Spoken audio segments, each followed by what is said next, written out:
नमस्ते दोस्तों। सन 1679 का समय था। राजस्थान का रेगिस्तान में एक आंधी उठ रही थी। मुगल सम्राट औरंगजेब, जो कई राज्यों को जीत चुका था और मेवाड़ पर अपना नजर जमा चुका था, उसका विश्वास था कि कोई भी उसके सामने नहीं टिक सकता। लेकिन वह गलत था। उसके सामने थे वीर राजपूत, जो न कभी झुके न कभी डरे। इन्हीं राजपूत वीरों के बीच एक नाम था ठाकुर सुजन सिंह, जो इतिहास में अमर हो गए। यह सिर्फ एक युद्ध नहीं था, ये एक वीर की ऐसी कहानी थी जो मृत्यु के बाद भी लड़ी गई। ये कहानी है उस भयानक युद्ध की जिसमें राजपूत ने औरंगजेब की महान सेना को हराने का कारनामा कर दिखाया।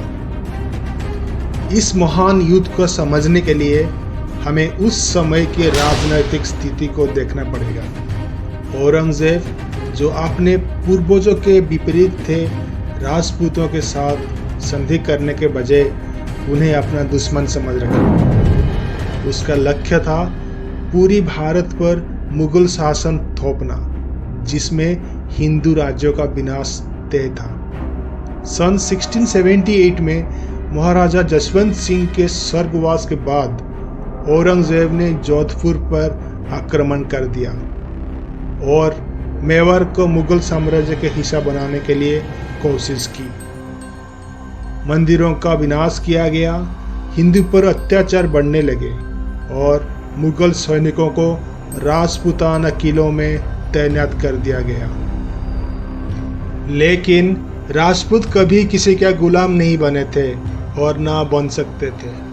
और इसी समय एक महान वीर ठाकुर सुजन सिंह का उदय हुआ, जो मुगल अत्याचारों का जवाब देने के लिए तैयार था।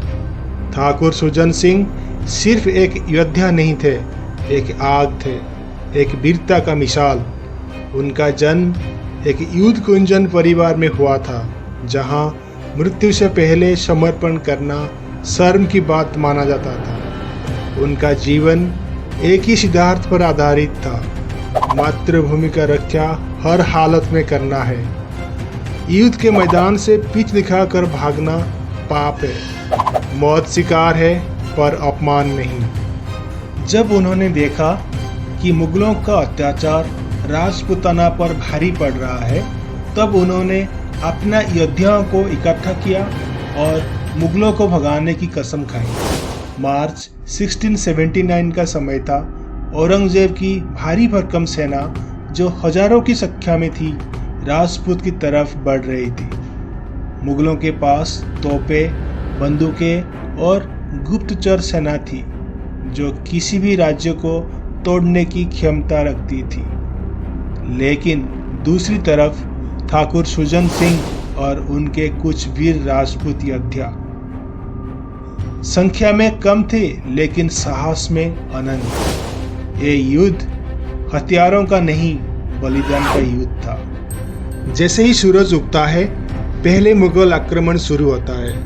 आकाश तीरों से भर जाता है, तोपों की गूंज से धरती कांप उठती है और तलवार की चंकार से आसमान गूंज उठती है। लेकिन राजपूत योद्धा एक इंच भी पीछे नहीं हटते। और तब आता है सबसे भयानक पल, राजपूतों का जलवा जैसा हमला। उनकी तलवार बिजली की तरह चमक रही है और मुगल सैनिक गिरते जा रहे हैं। मुगल सेना का एक योद्धा आगे बढ़ता है और अपने तलवार से ठाकुर सुजन सिंह का सर उनका शरीर से अलग कर देता है। लेकिन जो होता है वो पूरे युद्ध भूमि को हिलाकर रख देता है। सुजन सिंह का सर धरती पर गिर जाता है, लेकिन उनका शरीर अभी भी तलवार चला रहा है। मुगल सेना ये देखकर सन्न रह जाते हैं। एक मुर्दा शरीर कैसे लड़ सकता है? कैसे एक बी हेडेड योद्धा अपना शत्रुओं को खत्म कर सकता है? राजपूत सेना ये देखकर और भी भड़क उठती है। वीरों का खून खोल उठता है। उनका एक ही नारा है, जय राजपूताना। और इसके बाद ऐसा भयंकर हमला होता है कि मुगल सेना पलायन करने लगती है। ठाकुर सुजन सिंह के बलिदान ने राजपूतों में एक नया जोश भर दिया। अब ये सिर्फ एक युद्ध नहीं, एक बदले का मैदान बन चुका था। राजपूत योद्धा गजब की तेजी से मुगल सैनिकों के ऊपर टूट पड़े। मुगलों के सैकड़ों की सेना समर्थ होने के बावजूद वे राजपूत के आगे टिक नहीं सके। मुगलों की तोपें चुप हो गए, उनका शस्त्र बेकार हो गया और उनके सैनिकों ने रण छोड़ दिया। राजपूतों ने औरंगजेब की सेना को पीछे हटने पर मजबूर कर दिया। ये सिर्फ एक जीत नहीं थी, ये एक संदेश था।